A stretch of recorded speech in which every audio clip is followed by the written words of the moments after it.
Buenas noches, mi nombre es Santiago Cardona, yo soy cardiólogo clínico y trabajo en el Sanatorio Diagnóstico de Santa Fe. En esta ocasión, como parte del curso de actualización y perfeccionamiento en cardiología, le voy a estar presentando la charla correspondiente a sedentarismo, que forma parte del módulo de factores de riesgo cardiovascular.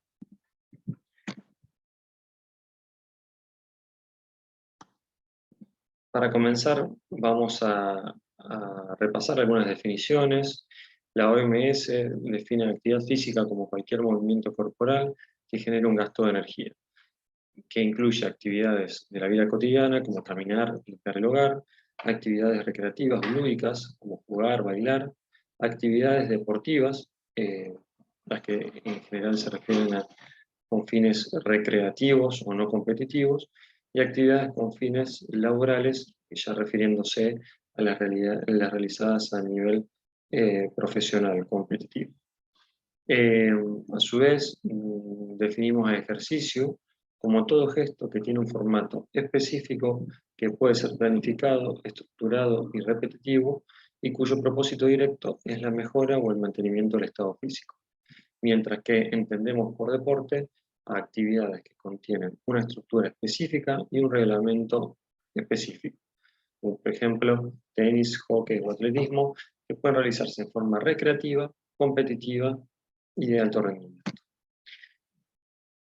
Y respecto al sedentarismo, es una palabra que proviene del vocablo latino sedentarius, que significa que trabaja sentado, y el cual a su vez proviene de la palabra también latina sedere, que significa estar sentado.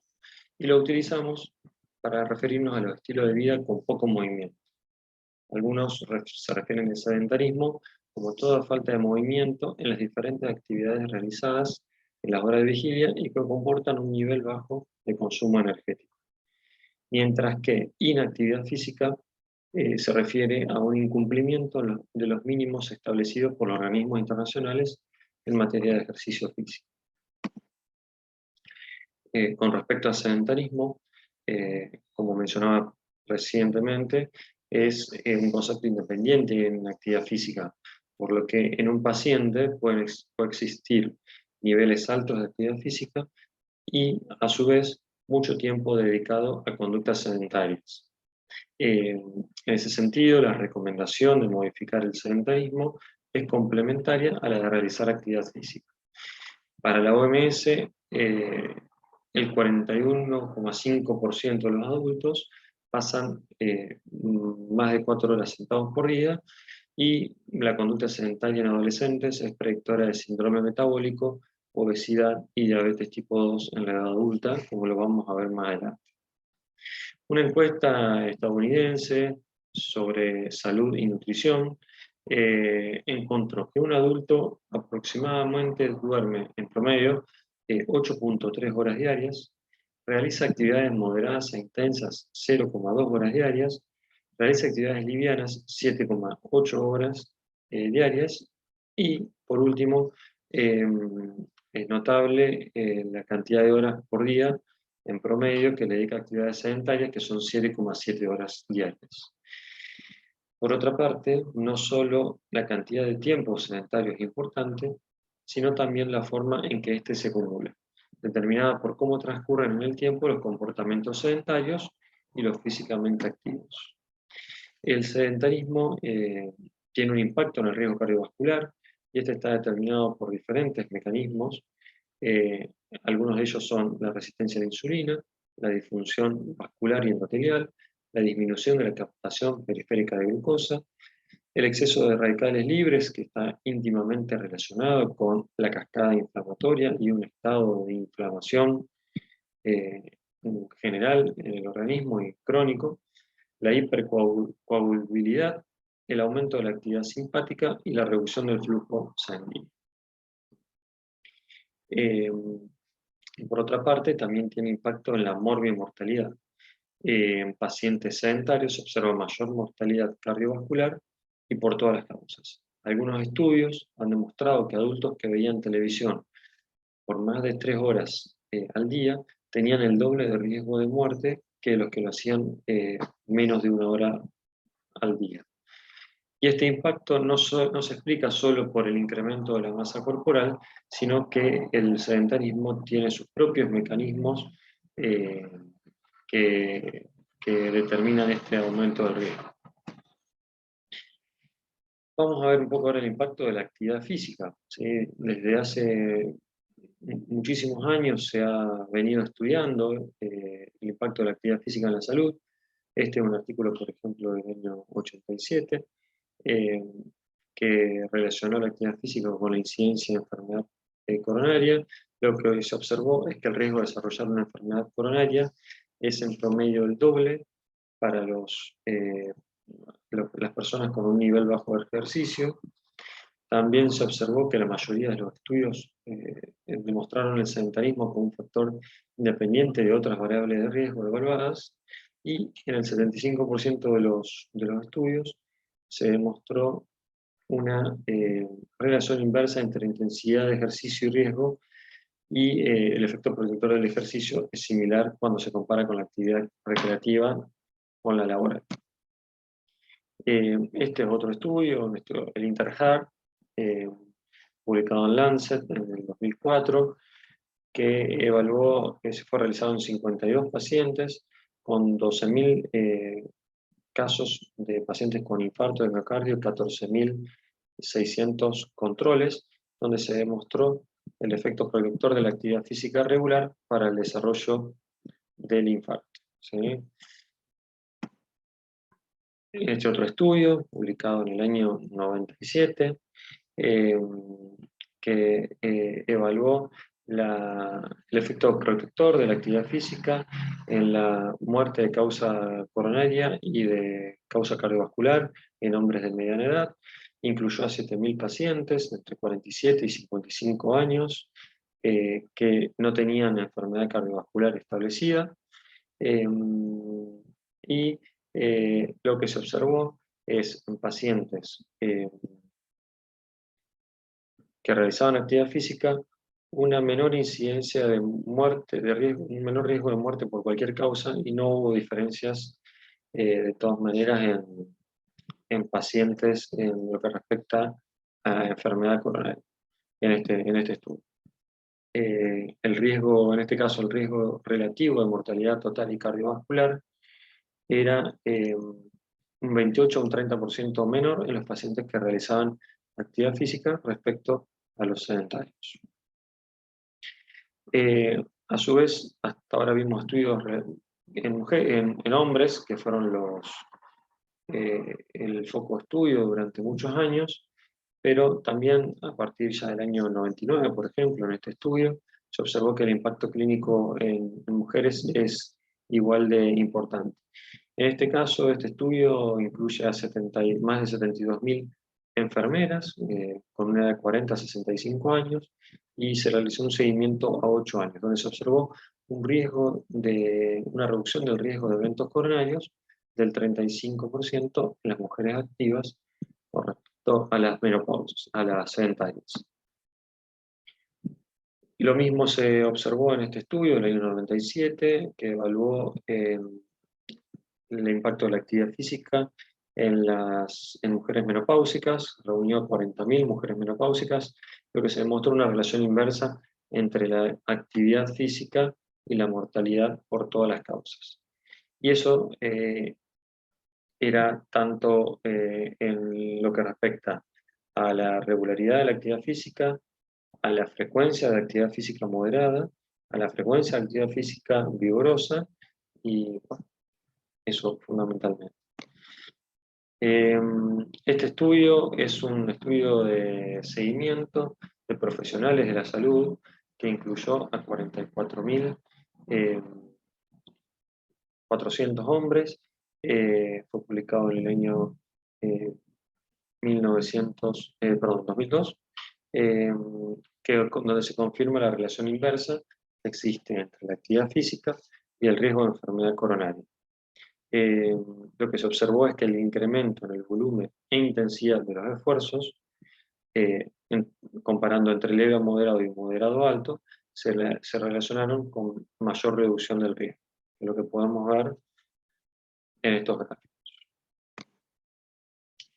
Este otro estudio, publicado en el 2008, evaluó el impacto de la actividad física en la prevención primaria con lo que respecta a la enfermedad coronaria. En realidad este es un metaanálisis de 26 estudios que incluyen más de 500.000 individuos con seguimientos de entre 4 a 25 años, y lo que se demostró es que los sujetos que refirieron que desarrollaban niveles altos de actividad física en su tiempo libre tenían una protección significativa contra la enfermedad coronaria, y una reducción similar se pudo observar en aquellos pacientes que realizaban actividades de moderada intensidad. Este, por ejemplo, es el gráfico que representa a los pacientes que realizaron actividad vigorosa o intensidad alta, y este otro es el que representa a los pacientes que realizaron actividad física en forma moderada. ¿Sí? Como se puede ver, el impacto beneficioso positivo de la actividad física es significativo en los dos grupos. ¿Cómo podemos clasificar a los ejercicios? Se pueden clasificar por diferentes métodos, por diferentes aspectos, mejor dicho. Uno de ellos es el metabolismo energético utilizado. Lo podemos clasificar de esta manera en aeróbicos y anaeróbicos. El ejercicio aeróbico es el que utiliza energía proveniente de los hidratos de carbono, de los lípidos y de las proteínas a través del metabolismo aeróbico mitocondrial. Mientras los ejercicios de resistencia aeróbica involucran desplazamientos que son prolongados, de intensidad moderada, en general por debajo del umbral anaeróbico, y que tienden a mejorar la aptitud cardiovascular. Mientras que los ejercicios anaeróbicos, en ellos la energía para la contracción muscular se obtiene a partir del metabolismo de los fosfágenos, del ATP y de la fosfocreatina, y de la glucólisis anaeróbica. En este caso incluye esfuerzos de intensidad alta, con corta duración y fatiga precoz. Otra forma de clasificarlo es según el tipo y la forma de contracciones musculares. Ahí lo podemos clasificar en isotónico o dinámico y en isométrico o estático. Los ejercicios isotónicos o dinámicos incluyen contracciones musculares concéntricas y excéntricas con movimientos articulares, como por ejemplo las que se realizan en caminatas, en trotes, ciclismo. Sobre el corazón predomina la sobrecarga de volumen, con aumentos de la frecuencia cardíaca y en menor medida de la presión arterial. Mientras que el isométrico o estático implica contracciones musculares sin movimiento articular, como por ejemplo mantener un peso en altura. Esto genera una sobrecarga de presión sobre el músculo cardíaco con menor aumento de la frecuencia cardíaca y mayor aumento de la presión arterial. Según la intensidad los podemos clasificar en leves, moderados o vigorosos.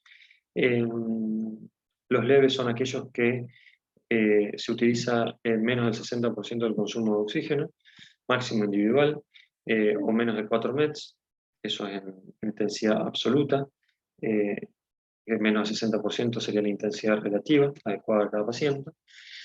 Los moderados son los que representan un 60-80% del consumo de oxígeno máximo, o las que conllevan una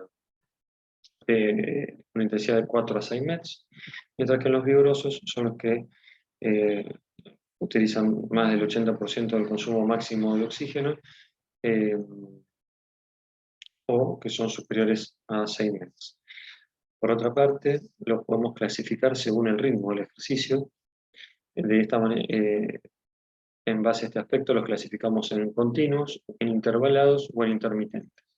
Estos ejercicios, los intervalados e intermitentes, son los que han crecido en los últimos años, y los que forman una parte importante de los planes de actividad física, tanto como los relacionados con el mantenimiento de la salud, como aquellos en la rehabilitación cardiovascular.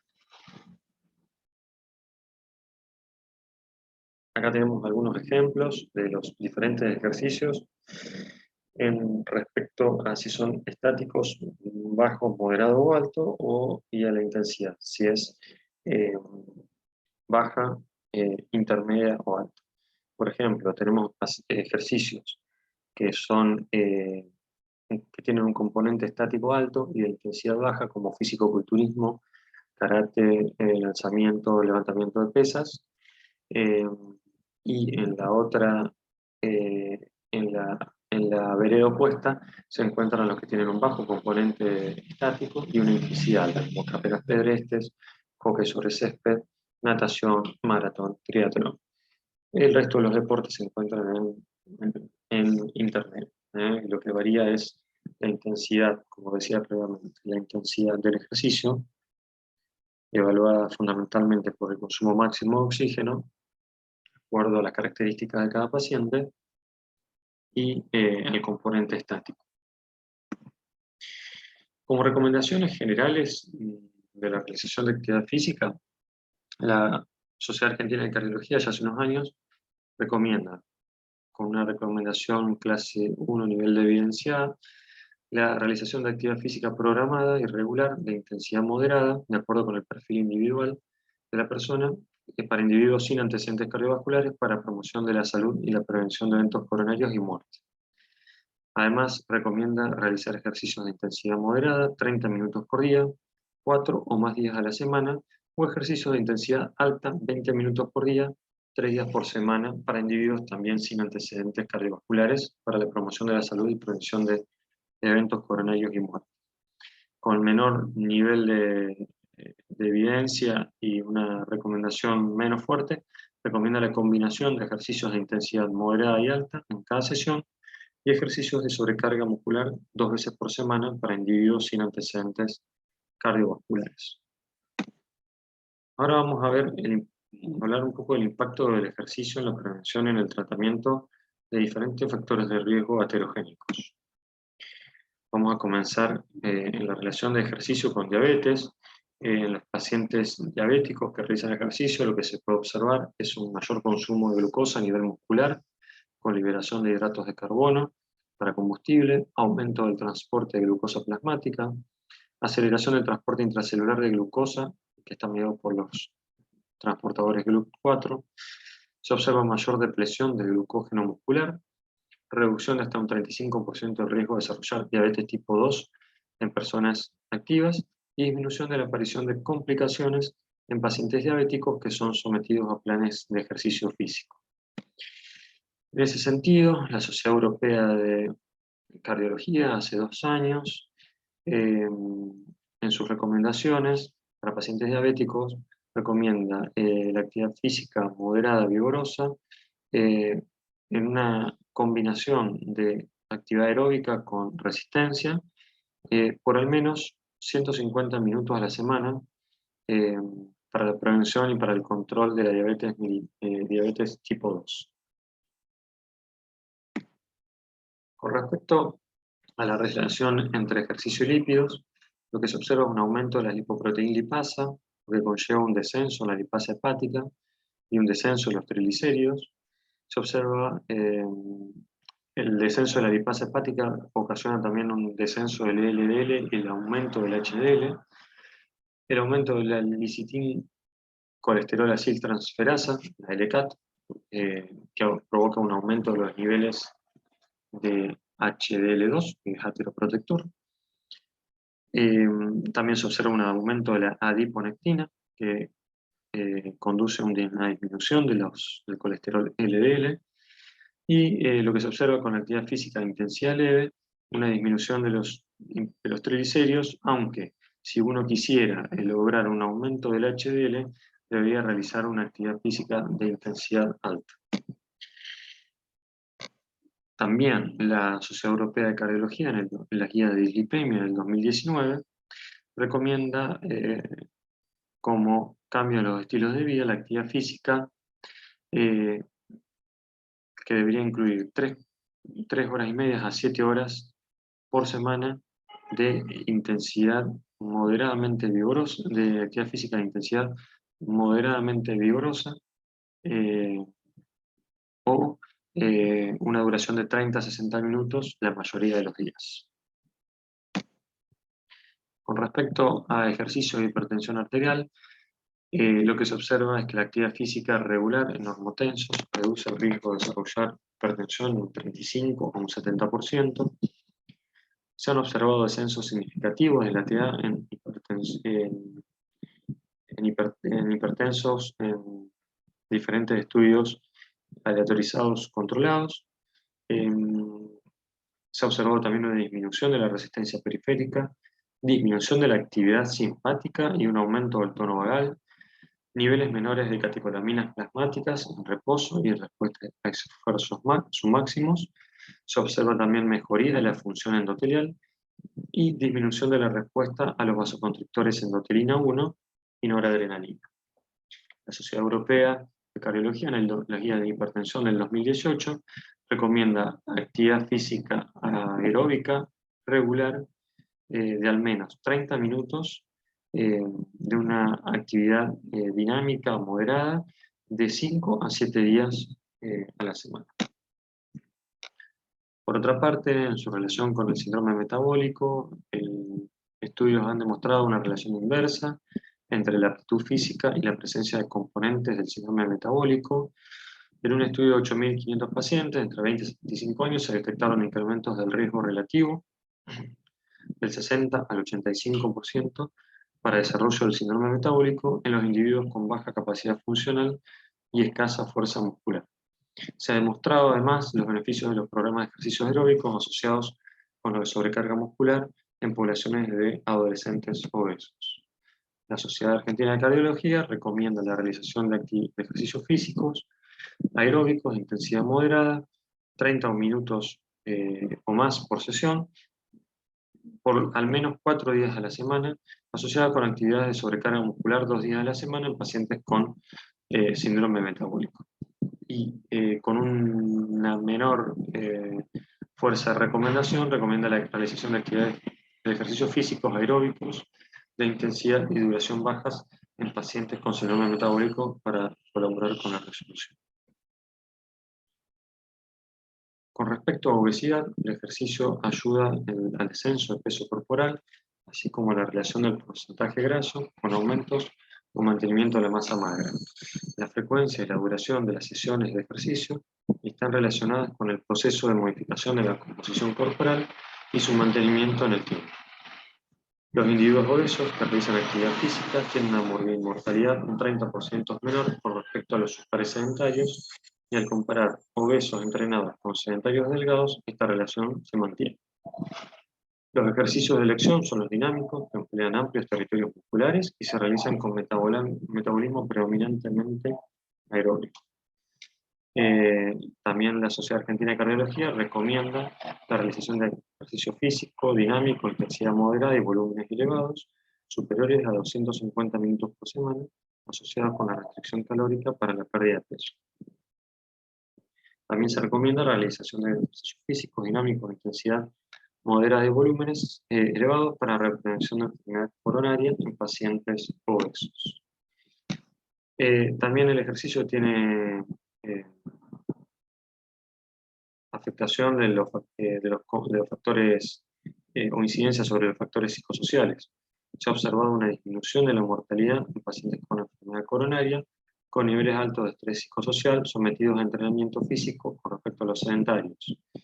El entrenamiento físico constituye un elemento adicional a las psicoterapias específicas y a los tratamientos farmacológicos necesarios, y la SAC recomienda el ejercicio físico para la reducción de los efectos de factores de riesgo psicosociales en pacientes con enfermedad coronaria, con una menor fuerza de recomendación para aquellos que no presentan antecedentes de enfermedad coronaria. Con respecto al tabaquismo, estudios aleatorizados con escaso número de sujetos han demostrado que los programas de ejercicio de intensidad moderada alta disminuyen las ansias de fumar en poblaciones que dejaron el hábito. El ejercicio generaría una hipoactivación de áreas cerebrales específicas relacionadas con la adicción. También se recomienda la realización de actividad física de intensidad moderada alta en jóvenes como parte del tratamiento de la adicción al tabaco. Y como para finalizar con las recomendaciones, en la guía de prevención de enfermedad cardiovascular de la Sociedad Europea de Cardiología, publicadas este año, se recomienda con las recomendaciones con evidencia más fuerte a los adultos de todas las edades realizar actividad física por al menos 150 a 300 minutos a la semana de una intensidad moderada o 75 a 150 minutos a la semana de una actividad física de intensidad aeróbica de intensidad alta. Eh, para aquellos pacientes que no pueden realizar 150 minutos de actividad física de intensidad moderada, se les aconseja que estén lo más activos posibles en sus actividades diarias. También se recomienda reducir el tiempo de sedentarismo, aunque sea realizando actividades livianas, caminatas, para reducir el riesgo cardiovascular. Recomienda además que realizar actividad física, ejercicios de resistencia en adición a la actividad física aeróbica, está recomendada por lo menos 2 días a la semana para reducir la mortalidad por cualquier causa. Como conclusiones, podemos decir que a mayor intensidad de ejercicio, mayor reducción de riesgo, que aún la práctica de ejercicios de baja intensidad y volumen promueve reducción del riesgo con respecto a personas sedentarias. El tiempo de sedentarismo, más allá de la actividad física realizada, está asociado a mayor incidencia de enfermedad y aumento de mortalidad, que la mayor actitud cardiorrespiratoria está asociada con un perfil lipídico más saludable a lo largo de toda la vida. Otra de las conclusiones es que las sociedades modernas se enfrentan a cambios en los hábitos de vida, fundamentalmente el aumento del consumo de alimentos con alta densidad calórica, la disminución de la actividad física y el incremento del tabaquismo. Y a pesar de los efectos saludables asociados a la práctica regular del ejercicio físico, las conductas sedentarias siguen siendo un problema no solo frecuente, sino que están en aumento. Y para finalizar, la American Heart Association nos dice algunos tips. Que 1, realizar algún ejercicio es mejor que nada. 2, más ejercicio es mejor que menos. 3, que diferentes tipos de ejercicios aeróbicos, sobrecarga muscular, producen distintos resultados favorables, por lo que habría que combinarlos. Y por último, que las recomendaciones hacia la población deberían ser flexibles y factibles de cumplir, evitando la creación de barreras. Muchas gracias y bueno, les dejo mi mail por si tienen alguna consulta, alguna pregunta con respecto al tema. Hasta luego.